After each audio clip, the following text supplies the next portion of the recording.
and the UK or Switzerland and the Netherlands.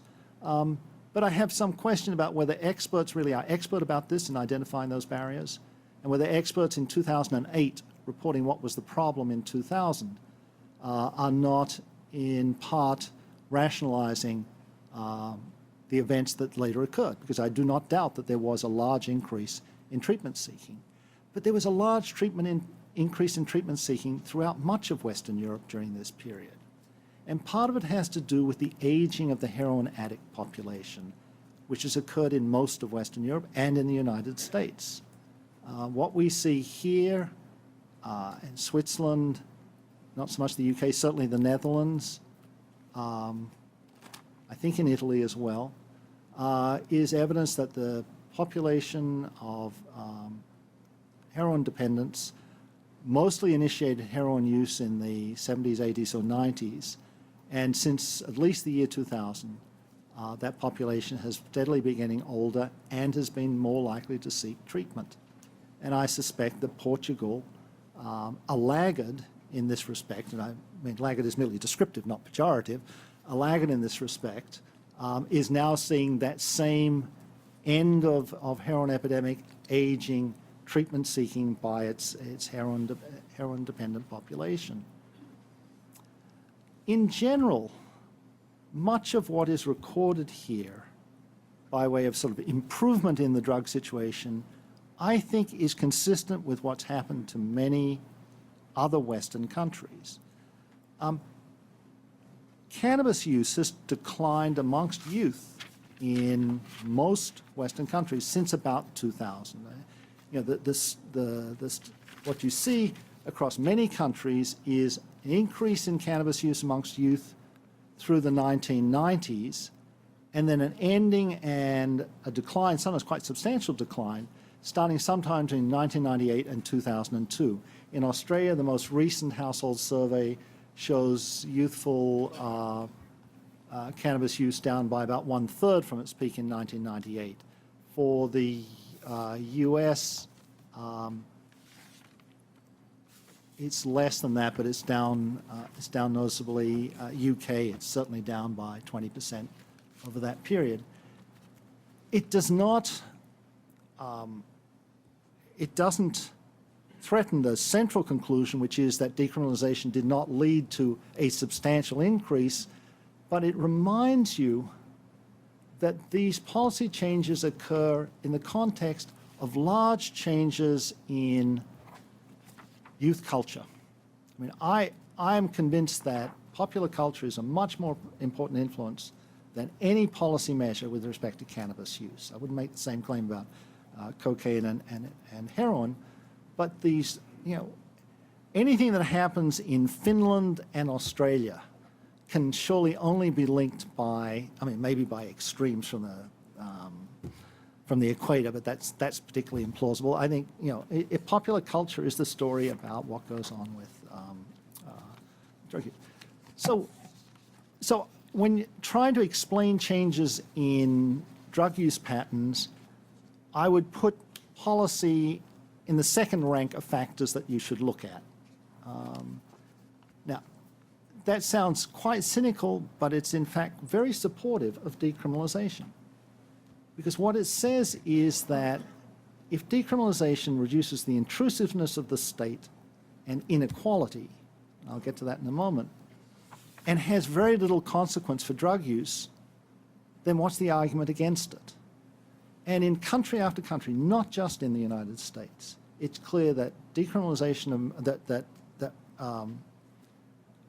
criminalization of drug possession has had disparate effects on vulnerable groups. In the UK, I think the arrest rate or the incarceration rate for drug possession for migrant groups is something like 10 times that for natives. Even nice countries like Sweden turn out to have similar patterns. So there's a lot to be said for decriminalization, even if, you know, it does not have the benign consequences that might be inferred in Portugal. It has there's no evidence of negative consequences, and that's really all you need for these purposes, with a caveat of worrying about net widening. Do I have 2 more minutes? We then get to the question of, would it work here? Now, I was earlier this week in Australia, and it was wonderful to have a contrast of a country which I grew up in, where there's the colonial cringe. Everywhere else does it better than we do it. So we always learn from other countries. We couldn't possibly be a leader in anything. And come back here where we couldn't possibly learn from elsewhere since we are the leader in everything. But sort of putting that aside, the question is, how do we learn from other countries? And I think it's important to see, the experience in Portugal as sort of one more piece of evidence. It doesn't prove anything. It's one more piece of evidence that helps move us towards a which helps strengthen the argument that decriminalization would not have any serious would have minimal adverse consequences and very substantial desirable consequences. And again, I think that's all we need from this, and I think it's wonderful that we now have a clear and well-written and well-disseminated study of Portugal, because I think we can, with respect to drug policy, learn a lot from other countries. Thank you.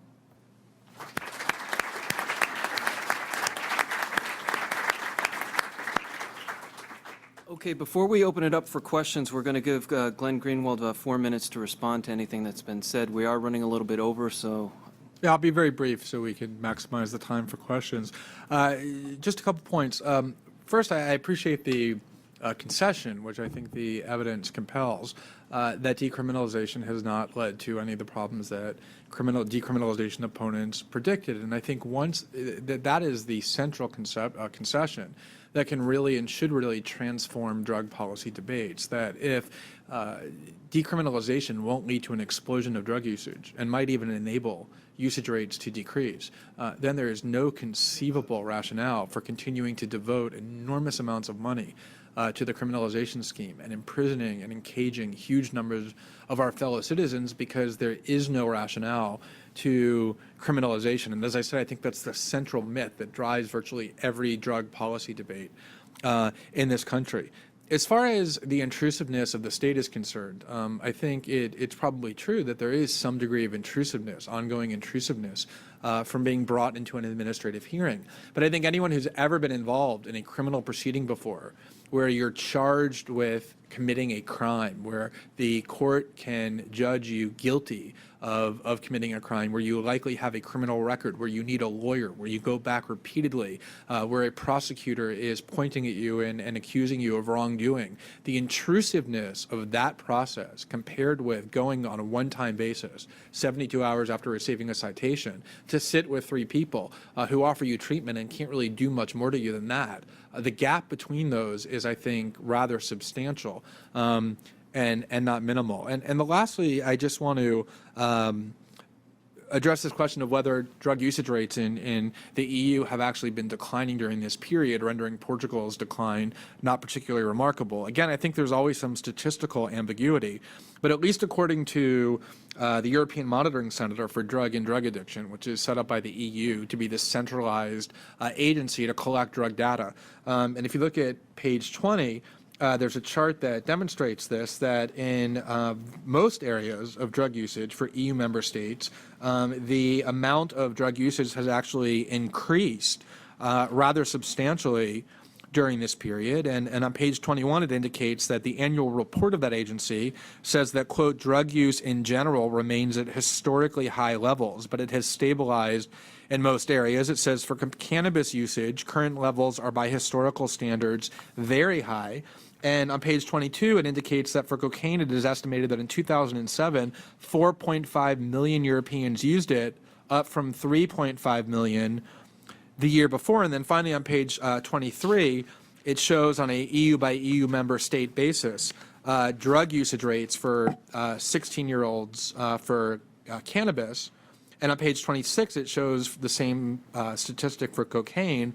And what it shows is that for most EU member states during this period, drug usage is increasing during that 2001 to 2006 period, often precipitously, putting, I think, into context Portugal's stabilization and in many important cases, its decline. So with that, I will turn it back over to Tim for questions. Okay, we're going to open it up and take your questions now. I do have 3 requests. When I call on you, please wait for the microphone to come down so that everybody can hear your question.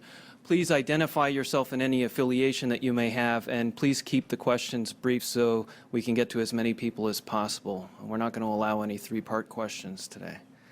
Eric Sterling.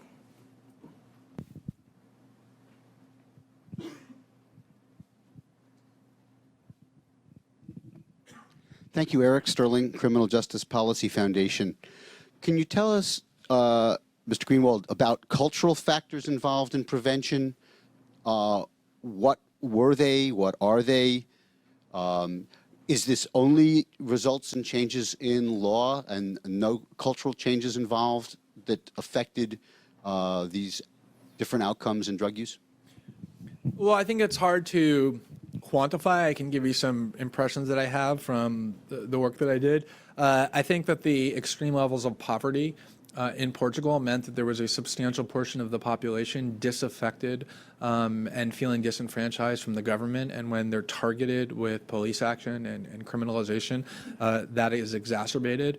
And when there's an effort to then transform the relationship between the government and its poorest segments, I think that transforms culturally how the citizenry in that segment perceives of the government. I also think, though, that what has, according to policymakers, been the most substantial cultural difference is that they now, instead of having all their money go to criminalization and imprisonment and the like, offices within the drug agency in Portugal are now very well funded to do things like do educational campaigns aimed at schools regarding drug usage and treatment.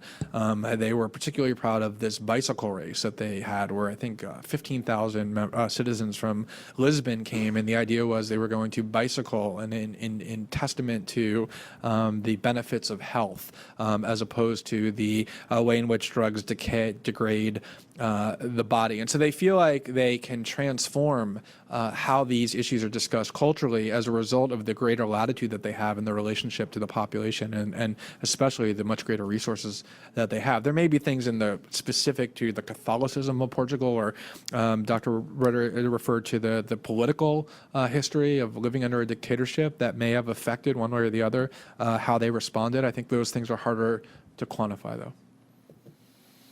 Yes, ma'am. Right here. No. Down here. There you go. Jean Montgomery, I understand what you're saying about the decriminalization. I understand that the trafficking is still illegal, and also understand that Portugal is a relatively small part of the worldwide market, probably. So is there any evidence that the street price of drugs is any different in Portugal, or that there's less of a flow of drugs into it? Are they still spending money on interdiction? Yeah, I don't know of any evidence to suggest that the market has changed as a result of decriminalization, primarily because of what you just identified, namely that trafficking is still criminalized. And I think they felt that they had no choice but to keep it criminalized. There's this phrase that European policymakers use to define what the consensus of Europe is with regard to drug policy, which is GBE, global, balanced, evidence-based. And the global aspect of that is premised in the belief that efforts to reduce supply and to engage in interdiction in order to be effective has to be done globally. And if there's any countries that are lax, let alone acquiescing to drug trafficking, that adversely affects not just that state, but all states. And so they've kept trafficking criminalized. The statistics show that actually convictions for trafficking has increased slightly since decriminalization. And so I doubt that there's much of a disruption one way or the other, either benefiting the drug flow or undermining it. I don't know of any evidence that suggests there is, because the relationship to drug trafficking has remained essentially the same. Yes, sir.